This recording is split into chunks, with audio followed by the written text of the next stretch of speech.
മൂന്നുപേരും കൂടെ ഒരു ബൈക്കിൽ പോകുന്നത് കണ്ടു. ഹർഷയ്ക്ക് എന്തൊക്കെയോ മാറ്റമുള്ളതുപോലെ.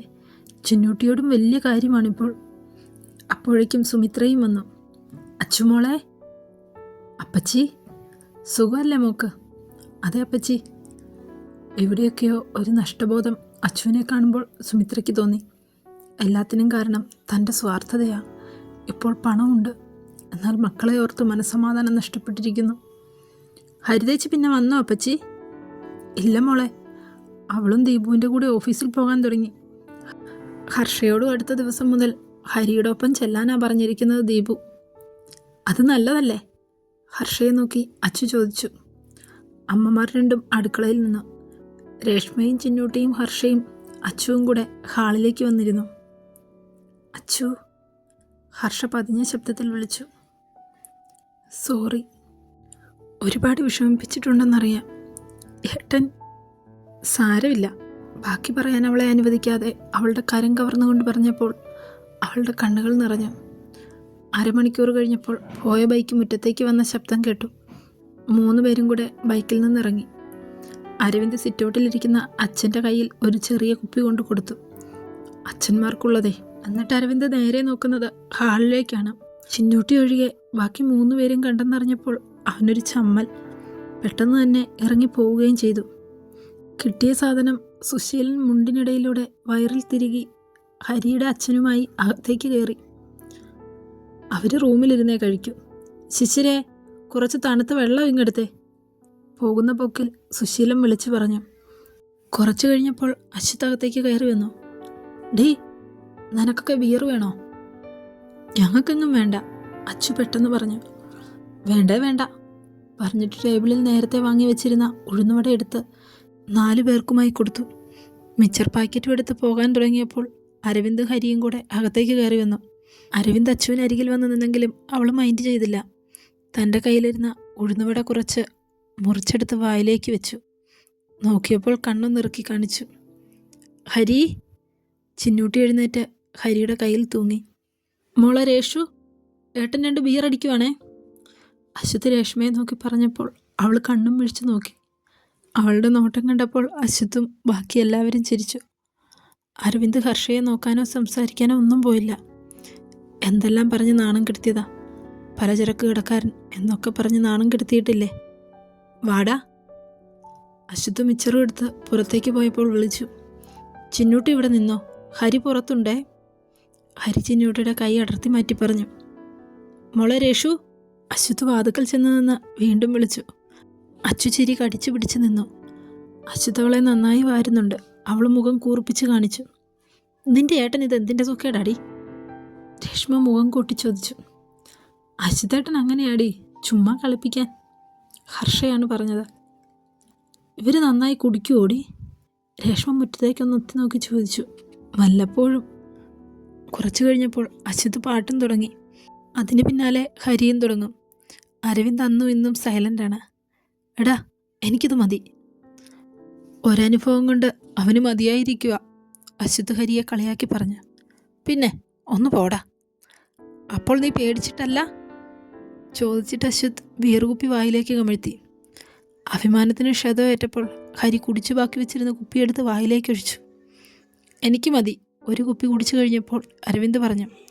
അപ്പോൾ ഇതോ, ഓരോന്നൂടെ എടുക്കടാ. എൻ്റെ അച്ചൂട്ടി നിന്നെ വഴക്കൊന്നും പറയില്ല. പോടാ, മതിയായിട്ടാ. എടാ അശ്വത്തെ, ഞാൻ ഒരു കാര്യം ചോദിക്കട്ടെ? അശ്വത്തിൻ്റെ തോളിലൂടെ കൈയിട്ട് അരവിന്ദ് ചോദിച്ചു. നീ ചോദിക്കടാ അളിയാ. എടാ, അച്ചൂട്ടൻ്റെ ഫ്രണ്ടില്ലേ രേഷ്മ? ആ കൊച്ചിനെ നിനക്ക് വേണ്ടി തെണ്ടിത്തരം പറയുന്നോടാ. അല്ലടാ, നീയൊന്നും പറയണ്ട. ഒന്ന് കെട്ടിയതിൻ്റെ കേട് ഇതുവരെ മാറിയില്ല, അപ്പോഴാ. പറഞ്ഞുകൊണ്ടവൻ അടുത്ത കുപ്പിയും എടുത്ത് വായിലേക്ക് കമിഴ്ത്തി. ഡാ മതി. അശ്വത്തിൻ്റെ കയ്യിൽ നിന്നും അരവിന്ദ് കുപ്പി മേടിച്ചു. വന്ന് കഴിക്കു പിള്ളേരെ. ശിശിരവാതുക്കൽ നിന്നും വിളിച്ചു. ദേടാ, അമ്മ കഴിക്കാൻ വിളിക്കുന്നു, വാ. അരവിന്ദ് ഉമ്മറത്തേക്ക് നോക്കി പറഞ്ഞു. അശ്വത്ത് മാത്രം ചെറുതായിട്ട് കിക്കായി. 3 പേരും കൂടെ അകത്തേക്ക് കയറിയപ്പോൾ സുശീലനും ഭദ്രനും കൈ കഴുകി കഴിക്കാൻ വന്നിരുന്നു. അരവിന്ദ് ചുറ്റും ഒന്ന് നോക്കിയപ്പോൾ അച്ചുവിനെ മാത്രം കാണുന്നില്ല. അവൻ അടുക്കളയിലേക്ക് എഴുന്നേറ്റ് പോയി. അച്ചു അരവിന്ദിൻ്റെ അമ്മയുമായി ഫോണിൽ സംസാരിക്കുകയായിരുന്നു. അച്ഛൻ വന്നോ അമ്മേ?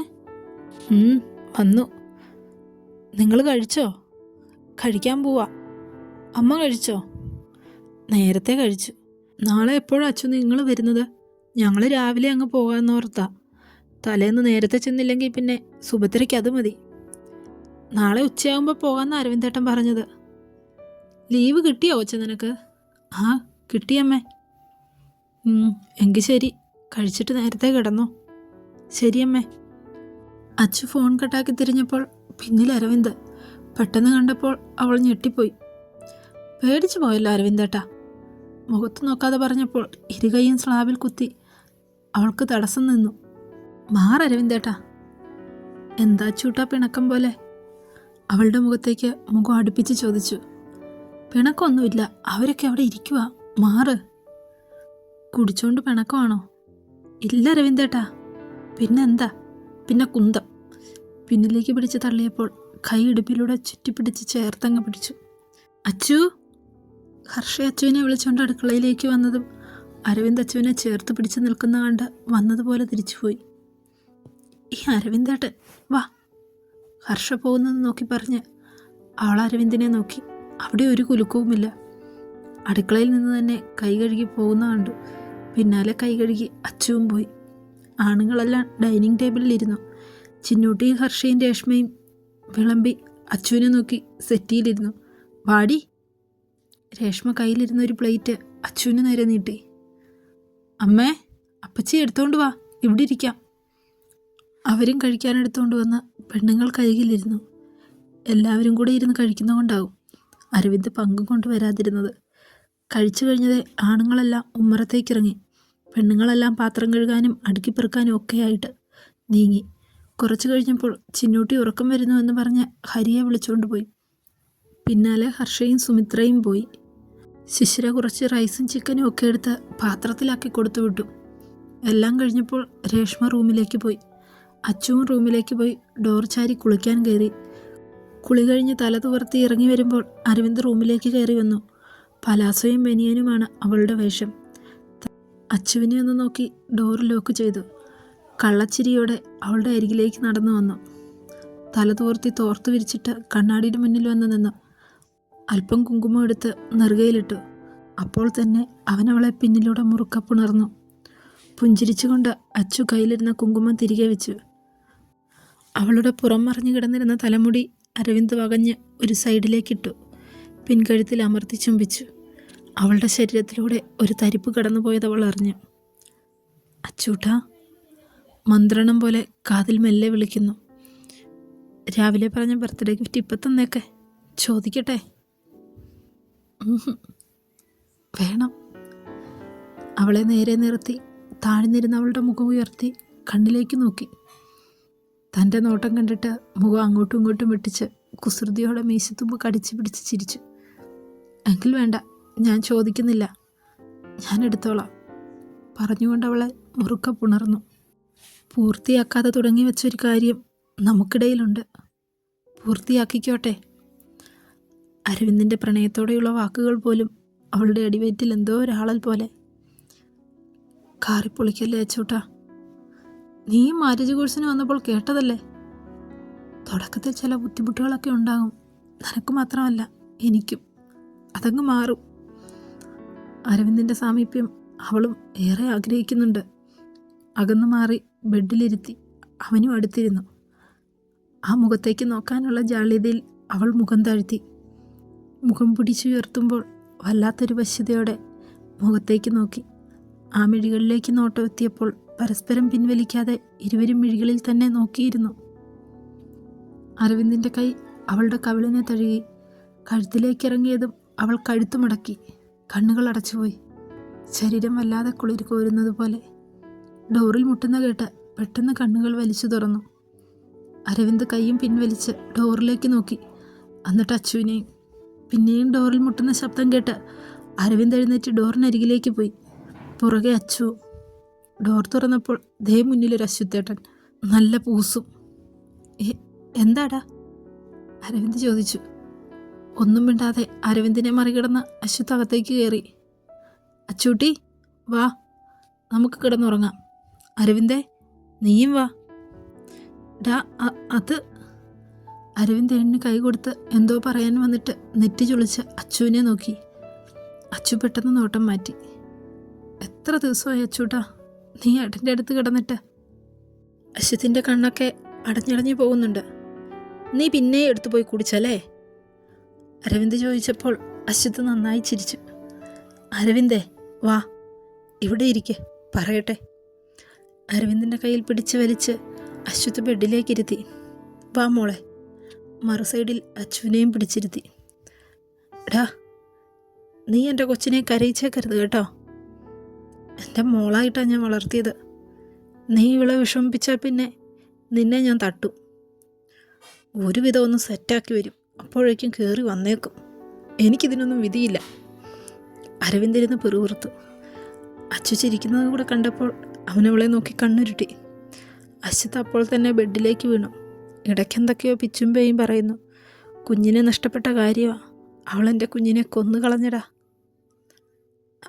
അരവിന്ദേട്ടാ, കിടക്കാം. കിടന്നോ പറഞ്ഞിട്ട് അവൻ മുഖം തിരിച്ച് പുറത്തേക്ക് ഇറങ്ങിപ്പോയി. പോകുന്ന പുറകെ അച്ചു ഒന്ന് നോക്കി. പിന്നെ ബെഡിൽ പോയിരുന്നു. കുറച്ചു നേരം കഴിഞ്ഞിട്ടും അരവിന്ദ് വന്നില്ല. അച്ചു ഇറങ്ങിപ്പോയി നോക്കിയപ്പോൾ താഴോട്ടിറങ്ങുന്ന ആദ്യത്തെ കോണിപ്പടിയിൽ ഫോണും നോക്കി ഇരിപ്പുണ്ട്. അടുത്ത് ചെന്നിരുന്നു. മുഖം ഉയർത്തി നോക്കിയതേയില്ല. അരവിന്ദേട്ടാ, തോളിൽ കൈ പിടിച്ച് വിളിച്ചപ്പോൾ കൈ തട്ടി മാറ്റി. ഇതിപ്പം ഞാൻ എന്നാ ചെയ്തു? അരവിന്ദേട്ടൻ പിണങ്ങാനൊക്കെ അറിയുമോ? അടുത്തിരുന്ന് വെറുതെ ഓർത്തു. ആളതെ മൈൻഡ് ചെയ്യാതെ എഴുന്നേറ്റ് പോയി. റൂമിൽ കയറി ഏട്ടനരികിൽ കയറി കിടന്നു. കണ്ണും അടച്ച് കിടക്കുക. ഡോറടച്ച് അച്ചു അരവിന്ദിനരികിൽ വന്ന് കിടന്നു. അരവിന്ദേട്ടാ, അരവിന്ദേട്ടാ, അച്ചു പതിയെ തോണ്ടി വിളിച്ചു. കിടന്നുറങ്ങച്ചൂട്ടാ, കണ്ണുകളടച്ച് തന്നെ അരവിന്ദ് പറഞ്ഞു. അരവിന്ദിനരികിൽ കിടന്ന അച്ചു ഒരു സൈഡിലേക്ക് തിരിഞ്ഞു കിടന്നു. എന്നും കെട്ടിപ്പിടിച്ച് വരുന്ന ആളാ, ഇന്നിങ്ങോട്ട് വരട്ടെ. അച്ചു എപ്പോഴോ ഉറങ്ങിപ്പോയി. രാവിലെ എഴുന്നേൽക്കുമ്പോൾ അരവിന്ദിൻ്റെ കൈ തന്നെ മുറുക്കപ്പുണ്ടെന്നാണ് കിടക്കുന്നത്.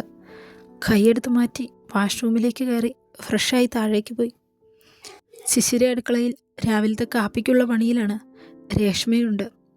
ഇരുവരും എന്തൊക്കെയോ കളിയും ചിരിയും തമാശയും ഒക്കെ പറയുന്നു. അപ്പോഴത്തെ ഇങ്ങനെയൊക്കെ ആയിരുന്നെങ്കിലെന്ന് ഒരുപാട് ആഗ്രഹിച്ചിട്ടുണ്ട്. നീ എഴുന്നേറ്റോ അവൾ ചോദിക്കുമ്പോൾ അമ്മയും തിരിഞ്ഞു നോക്കി. അരവിന്ദ് എഴുന്നേറ്റോ അച്ചു? നൂലപ്പം ഉണ്ടാക്കുന്നതിനിടയിൽ ശ്രദ്ധിച്ചുകൊണ്ട് ശിശിര ചോദിച്ചു. അരവിന്ദേട്ടനോ അശ്വത്തേട്ടനോ എഴുന്നേറ്റിട്ടില്ല. അശ്വത്ത് നിങ്ങളുടെ കൂടെയാണോ കിടന്നത്?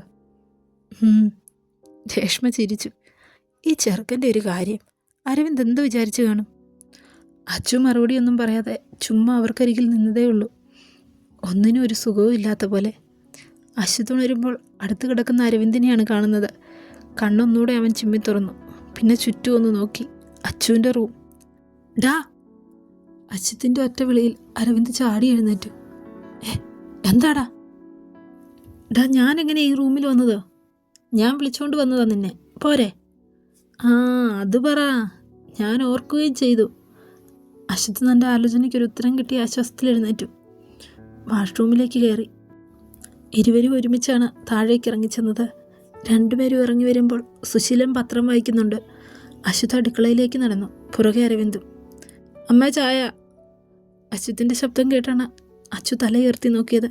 പിന്നിൽ നിൽക്കുന്ന ആളിലാണ് നോട്ടം പോയത്. അവിടുത്തെ നോട്ടവും ഇങ്ങോട്ട് തന്നെ. അച്ചു പെട്ടെന്ന് നോട്ടം മാറ്റി. ഡി അച്ചു, ഞാനൊരു പാട്ട് പാടാം. നീ ഈ പാട്ട് കേട്ടിട്ടുണ്ടോ എന്ന് പറയണേ. അശ്വത്തിനെ ഏറ് കണ്ടിട്ട് നോക്കി രേഷ്മ പറഞ്ഞു. രേഷ്മയെ പാട്ട് പാടാൻ തുടങ്ങി. ചുറ്റും നിന്നവരൊക്കെ ചിരിച്ചു. എടി, ഇതല്ല, വേറൊരെണ്ണവും കൂടെ ഉണ്ടേ, പാടട്ടെ? അശ്വത്ത് ഇന്നലെ പാടിയ പാട്ട് മുഴുവൻ രേഷ്മ പാടി. നിന്നെ ഞാൻ പാടിക്കാടി. അശ്വത്ത് പിറുപിറുത്തോണ്ട് പോയി. അച്ചു ചിരിച്ചുകൊണ്ട് നോക്കിയത് അരവിന്ദിൻ്റെ മുഖത്തേക്കാണ്. പെട്ടെന്ന് അവൾ മുഖം തിരിച്ചു. ഇന്നലെ വിളിച്ചപ്പോൾ എന്തൊരു ജാടയായിരുന്നു. ശിശിരി അച്ചുവിൻ്റെ കയ്യിൽ ചായ എടുത്തു കൊടുത്തു. അരവിന്ദിനും അശ്വത്തിനും ഉള്ളത്. അച്ചു അത് രേഷ്മയെ ഏൽപ്പിച്ച് അപ്പുറത്ത് ചിന്നൂട്ടിയുടെ അടുത്തേക്ക് പോയി. മോള് കൊണ്ട് കൊടുക്ക, ശിശിര പറഞ്ഞു. രേഷ്മ മൂളിക്കൊണ്ട് ചായയുമായി ഹാളിലേക്ക് ചെന്നു. സുശീലിനരികിലിരിക്കുന്ന അരവിന്ദിന് ചായ കൊടുത്ത് അവനെ നോക്കിയൊന്ന് പുഞ്ചിരിച്ചു. അച്ഛനൊരു ചായ കൂടെ വേണോ? രേഷ്മ തിരക്കി. വേണ്ട മോളെ. പത്രം മടക്കി ടേബിളിലേക്കിട്ട് സുശീലൻ പറഞ്ഞു. അവൻ റൂമിലാ. രേഷ്മ ചുറ്റും നോക്കുന്നത് കണ്ട് അരവിന്ദ് പറഞ്ഞു. അവൾ അശ്വത്തിൻ്റെ റൂമിലേക്ക് നടന്നു.